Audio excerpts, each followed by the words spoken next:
Get ready to hear the truth about America. A news show that isn't allergic to the facts. The Bold Conservative. Now, here is your host, James Ledbetter. Hello to all my bold conservatives out there. What a wonderful Monday morning news pack. A lot to unpack today. First, we're going to talk about how Ken Starr has actually admitted that Mueller testifying before Congress is a gold mine for the Republicans. Then we're going to discuss how Bernie Sanders pushes $15 an hour pay raise, minimum wage, but can't afford to pay $15 an hour to his own employees. Did Bernie Sanders just figure out that there's a thing called economics? This is the Bold Conservative Show.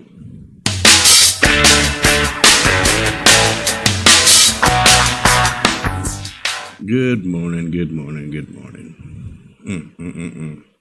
News pack day. So Ken Starr, as you know, Robert Mueller will be testifying before Congress tomorrow, Wednesday. And a lot of people are excited to finally get down to the bottom of what Robert Mueller was trying to say in his report.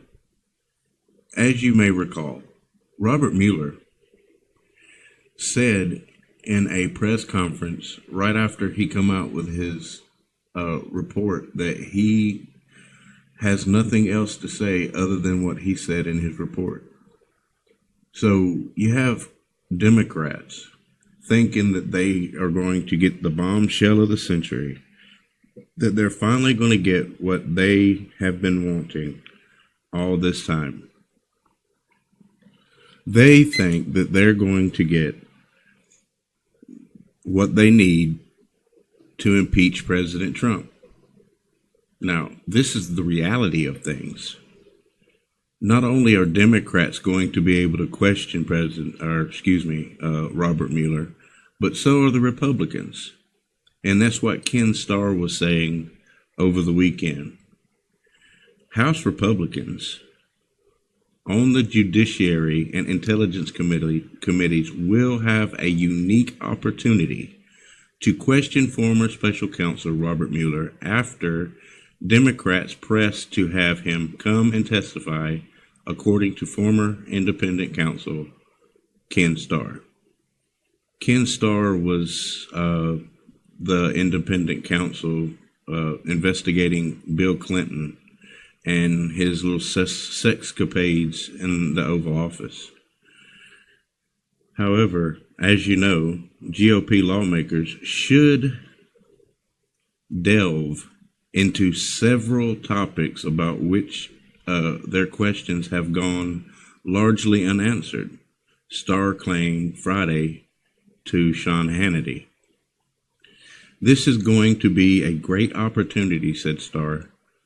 The independent counsel for the Clinton-era Whitewater probe. The Republicans are going to be on the spot. They are being given a golden opportunity to get some questions answered that we all have. And Dan Bongino earlier was interviewed on Fox, and this is what he had to say about it. Well, it's going to be a big week on Capitol Hill on Wednesday. Robert Mueller is going to be testifying. Democrats are salivating, but then at the same time, Republicans are thinking, hey, this is finally our chance to ask him, hey, when did you realize that the lovebirds, your FBI lovebirds on the team, hated Donald Trump so much? Steve, this is a golden opportunity, this hearing. I mean, I don't know why some Republicans have spoken out against it. For Republicans to finally get to the bottom of what Bob Mueller was doing. You just hit on one of the high points here, which is in July of 2017, right? Mueller's appointed in May of 2017, so we'll keep the timeline on track. So just a few months after Mueller's appointed, the Inspector General, Michael Horowitz, approaches him with this bevy of text messages from these two FBI officials, Lisa Page and Stroke, who are having an affair. And these messages are devastating. They don't like Trump. They don't like his supporters. They're talking about Oconus laws and other things. So it's clear to me by just a few months into his investigation, by July of 2017, that Mueller knows something's up. What is he doing for the following 675 days? And why do they stealth fire Peter Strzok? Why not make an announcement and say you had an issue?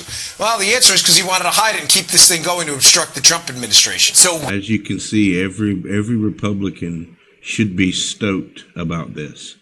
This is finally going to be what we need to laugh at all of the Democrats for 2.5 years have said that Donald Trump did this, Donald Trump did that. Then, when the Mueller report came out, they were all like they had all been kicked in the stomach. They had nothing. They didn't know what to say, so they kept on with this conspiracy theory. They kept on claiming, well, Robert Mueller said this, but he really meant this. See, the MSM have a hard time admitting when they're wrong. And they've been wrong for 2.5 years. They've claimed that Donald Trump has said this, Donald Trump has done this, and absolutely, positively, we need to impeach this president, even though a lot of people voted for him because he is who he is and he has promised what he's promised. And all promises made, all promises kept. He's even started on the wall. So here's the thing. Democrats are never going to stop. They're trying to find just any little thing to impeach this president, and they're not going to find anything. See, an impeachment has to be a bipartisan thing. In other words, you have to have the majority of Congress vote to impeach Trump. You have to have the majority of the Senate vote to impeach Trump.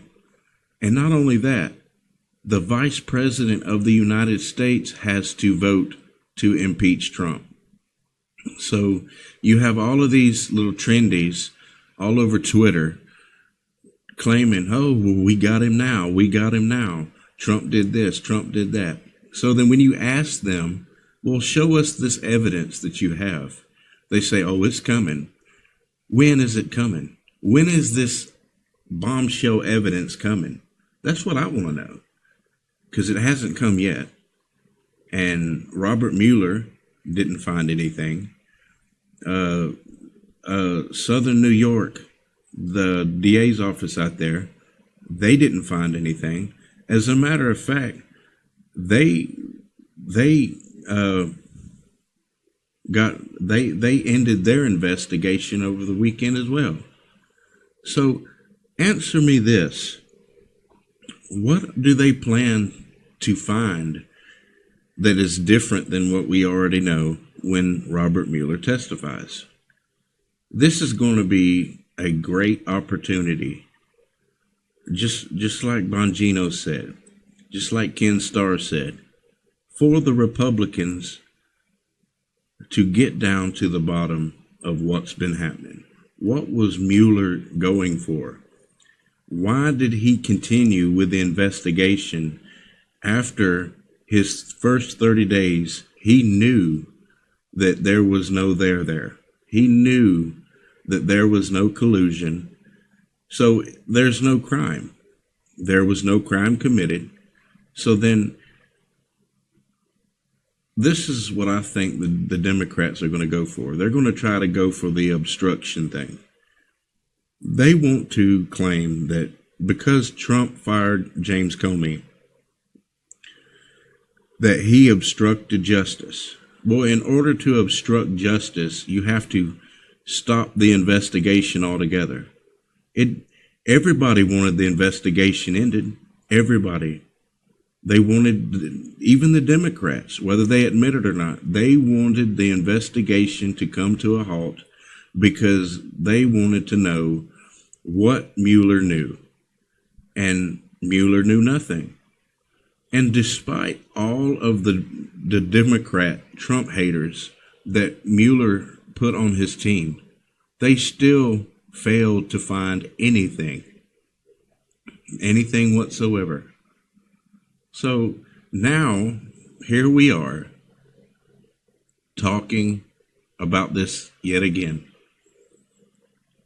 And we have the upper hand. And I'm surprised that any Republican at all was even against this to begin with. Folks, this is what we've been waiting for. We need to know the answers to many, many questions that have not been answered. I want to know why Robert Mueller found it fitting in his press conference right after he released his report, why he decided to word his press conference the way he did. He said, if we thought that the president was innocent, we would have said so. Okay. He could have just as easily said, if we thought the president did not commit,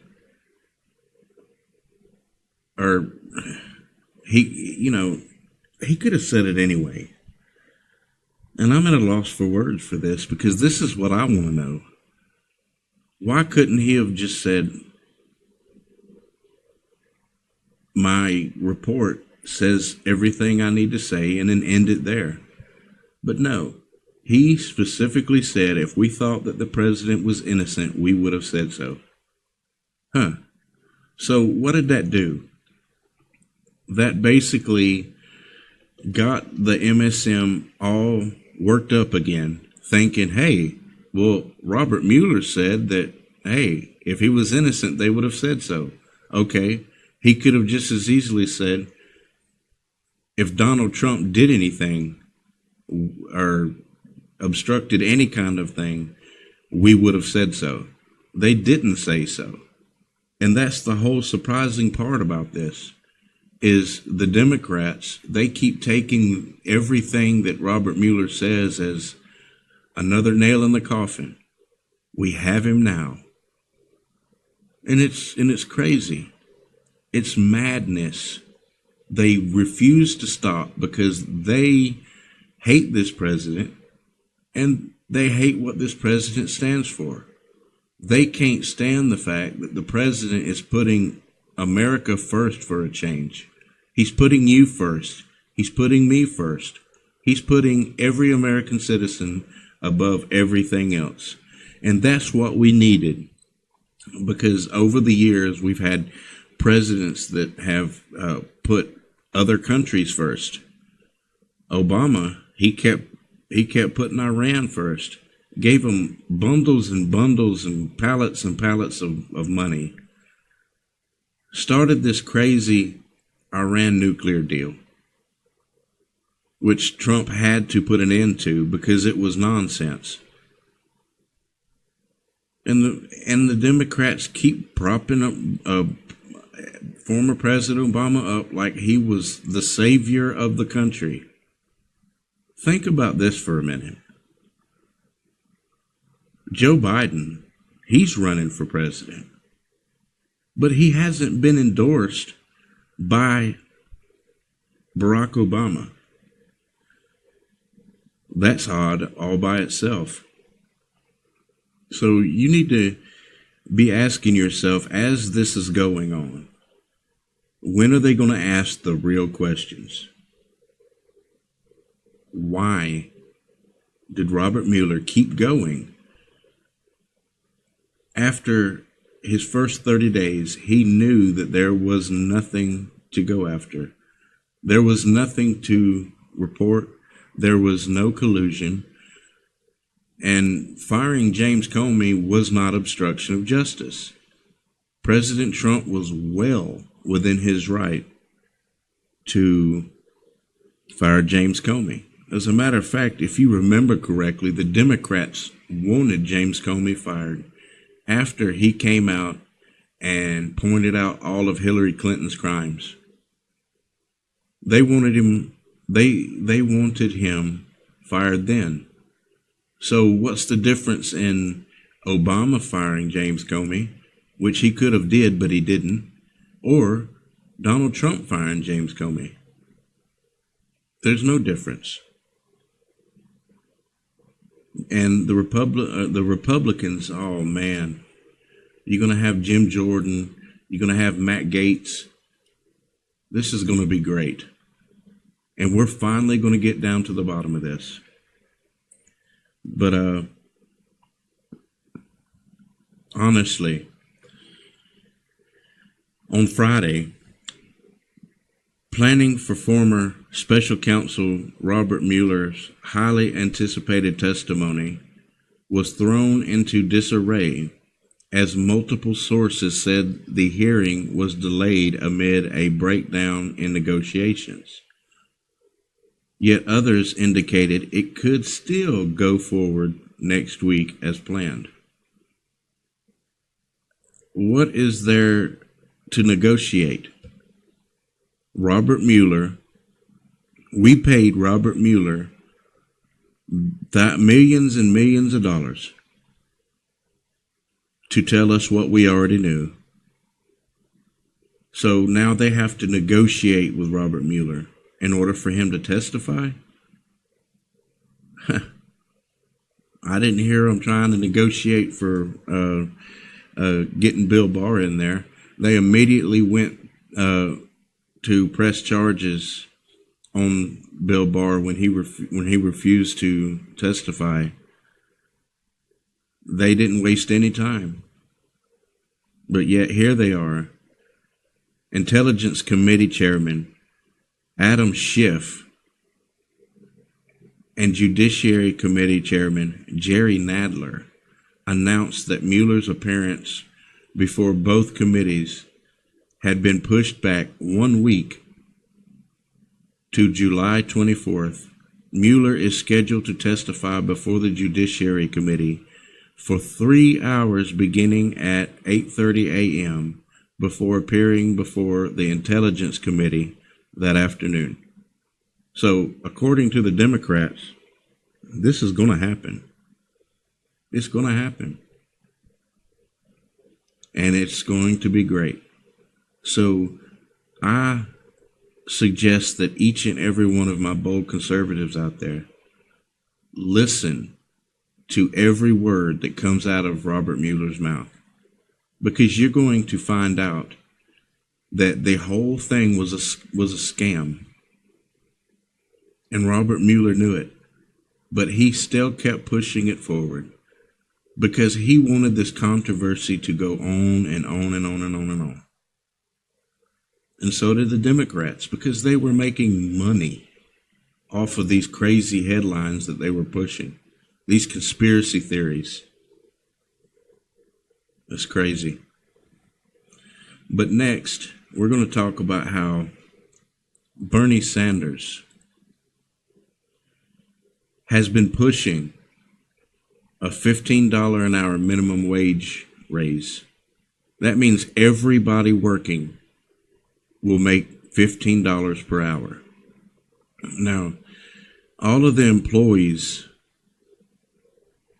that are working are going to make more money than the companies can afford to pay them. And now Bernie Sanders is well aware of that. As you know, Democratic president candidate Bernie Sanders announced this weekend he will cut staffers' hours so that they can effectively be paid at $15 an hour minimum wage, prompting mockery from critics on the right and the left who say that The move is more evidence that Sanders' plan to raise the national minimum wage is hypocritical and would only lead to less work and more unemployment. Of course, you know that's what the Democrats want. They want the American people to rely on government. They want the American people to say, hey, we can't afford to feed ourselves. And Bernie Sanders said himself that that long lines of hungry people standing in line at soup kitchens is a wonderful thing. No, it's not. These people should be able to feed themselves. They should be able to afford to feed their families. They shouldn't have to stand in a line while the government decides who to feed and who not to feed. But anyway, the Washington Post first reported last Thursday that Sanders field staffers were upset that Sanders championed a $15 minimum wage on the campaign trail and made headlines for railing against major corporations who pay starvation wages, is his quote, even as his own employees made poverty wages, according to Mr. Sanders himself. So what happened? Did Bernie Sanders finally discover economics? Ben Shapiro did a show yesterday, and this is what he had to say about it. Bernie Sanders had to respond to complaints from his staff that he was not paying his staff $15 an hour minimum wage. Now, Sanders has been pushing for a federally mandated $15 minimum wage, and he wasn't paying his own staffers that. So here is what Bernie Sanders did. This is magical. It really is fantastic. Amid a pay war, this is according to Newsweek, within his own 2020 presidential campaign, Bernie Sanders will limit the amount of time his organizers can work to guarantee that no one is making less than $15 per hour, a wage the senator has demanded should be the federal minimum. Wait. Did Bernie Sanders just discover economics? Did Bernie Sanders just discover that, the money doesn't grow on trees? And that if you pay people $15 an hour, they have to work fewer hours to have the same wage base that you're paying right now? Did Bernie Sanders just discover reality? It's going to be very scary for him. He wakes up in the morning, he opens the window, and there's reality. He's like, oh, what is this? I can't just pay people $1 billion an hour? I'm at my own campaign? I will limit their working... You mean I will have them lose working hours? So the hypocritical Bernie Sanders, the self-described socialist, keep that in mind. The self-described socialist candidate said junior field organizers earn roughly $36,000 per year in salary, with employer-paid health care and sick leave. But he acknowledged that their salary can effectively dip below $15 per hour if staffers work much more than 40 hours per week, which is common on presidential campaigns. So Bernie Sanders realized that he couldn't afford to pay all of his staffers $15 per hour and work them 60-hour work weeks, as he usually does.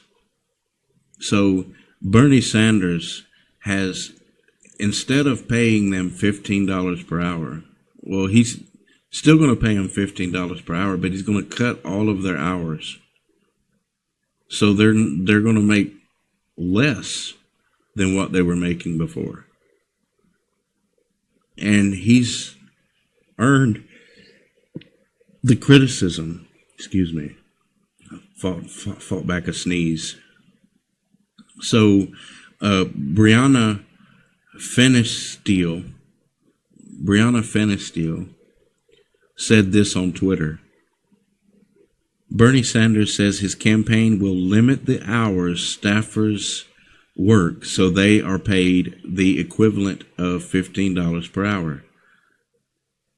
I'm very proud to be the first president candidate to recognize a union and negotiate a union contract, he told me. So Bernie Sanders is being criticized by socialists He's being criticized by moderate Democrats, and he's being criticized by the Republicans. So what is this whole thing about? It's about Democrats doing what they do best. They're hypocritical. They say one thing, but they do another. And Bernie Sanders never intended on paying his employees $15 an hour. He can't afford to.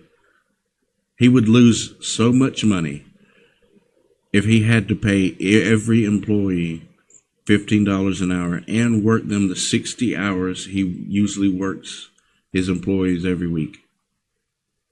So it's like Bernie Sanders just discovered economics. That's how it's always been. And what else will this $15 an hour do?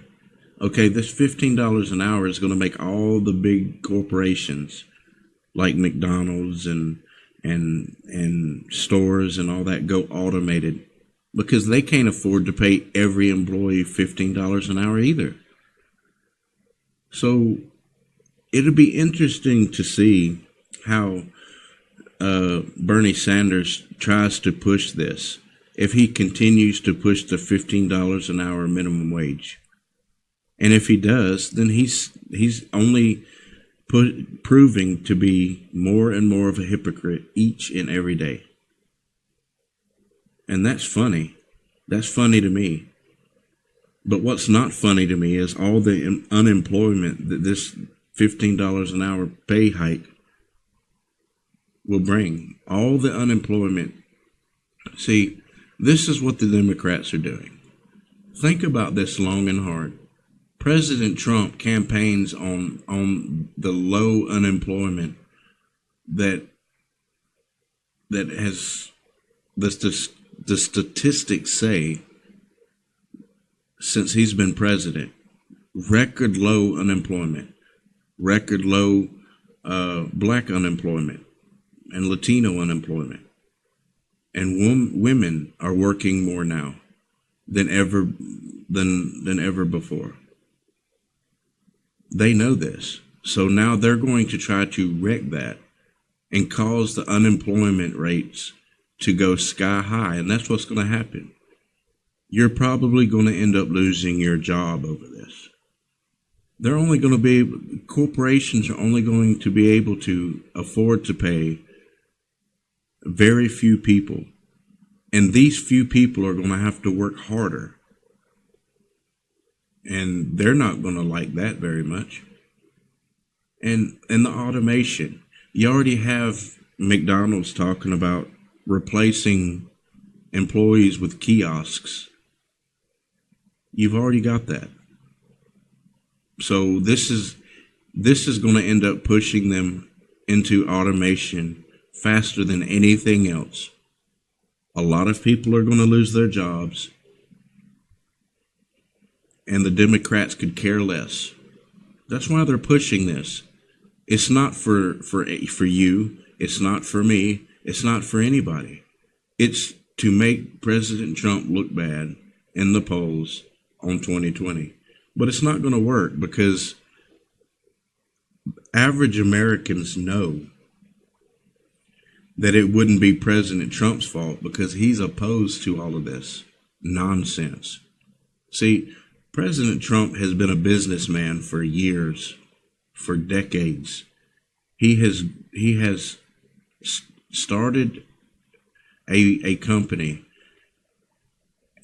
and it's rose and rose and rose to the point to where it is a very successful business. He knows what most businesses can afford and can't afford to do. And that's what I've been saying all these years. We need a businessman as president to fix this economy. And it's almost impossible for him to do when you have the Democrats working against him just for the specific purpose to try to make him look bad. That's all this is. They don't care about the middle class. They don't care about the underclass. All they care about is making Trump look bad. And that's what they're all campaigning on. Let's make Trump look bad. Let's ruin Trump's record economy. Let's ruin Trump's record unemployment numbers. Let's do this. We have to do this. And I know that you heard in the beginning, before everybody started running for president, that Trump would win by a landslide by his numbers alone. By his numbers alone. His unemployment numbers, record lows. And they know this. And they started campaigning on this. And it's really odd that you still have these presidential candidates running on the same things, even though they see that these things aren't going to work. So that should tell you something. That should tell you everything you need to know about this whole situation. What are the Democrats' motivation? What are the Republican strengths? And you'll know that they're all about themselves. They could care less about the people. And that's why President Trump got elected, because he cares about the people. He is all for America first. So he started pushing that.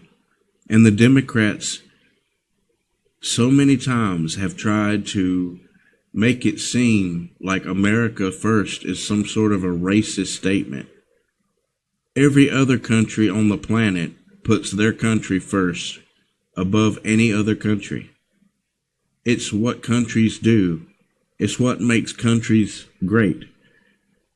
And America was in a downward spiral because all these presidents kept putting all these other countries first, helping all these other countries to prosper, while America was falling deeper and deeper in debt. Unemployment was rising. The numbers were astronomical. And then President Trump came into office. Unemployment is very low. Most people you talk to now have a job and they're getting paid. Prospering off of capitalism. Of course, the Democrats are too. That's how Bernie Sanders became a multimillionaire. It's capitalism. But yet he pushes socialism. Oh, he'll figure out a way to keep his money. And all the other rich Democrats will figure a way to keep their money too, while they pretty much try to kill the one percenters, the billionaires that have worked hard over the years to push their brands and to prosper. So you have the Democrats pushing socialism, Bernie Sanders pushing socialism, but he don't want to go with what he's, there's an old saying that goes, practice what you preach. The Democrats need to start practicing what they preach. Otherwise, they're going to have a really hard time getting people to trust them, because more and more Democrats are falling away from the Democrat Party. They're walking away in large numbers. And you already have Bernie supporters saying that they're probably going to vote for Trump if Bernie Sanders don't get the nomination. Well, he's not going to get the nomination because he's already in a controversy. But that's all the time we have for today. Tune in tomorrow because we have a great show lined up, a great week lined up just for you, so that we can all stay informed on what's going on in the world and in the nation and what the Democrats are up to. I can't wait to see this Mueller testimony. I'm going to watch it, the whole thing from beginning to end. Well, I thank you all for listening. Tune in tomorrow. Y'all have a great day.